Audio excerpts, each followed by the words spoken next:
работили с работа, разни неща. Дори някои излизаха от там.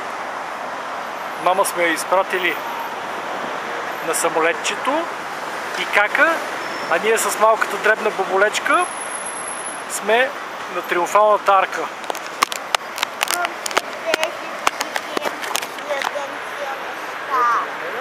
Ето боболечката.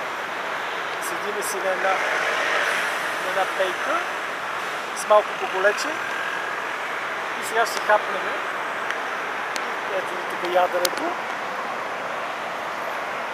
И се наслаждаваме на Триумфалната арка. И сега ще отидем там.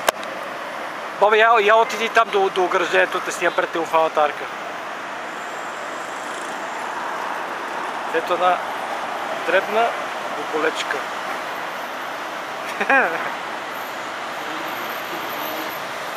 Сега ще отидем да влезем вътре. Хайде, Шише, идвай! А той мре да хвърля камъчета къде ли не навсякъде и да гони гълъбите. Защо искаш да ги виж тия гълъби, тати? Да ги целя.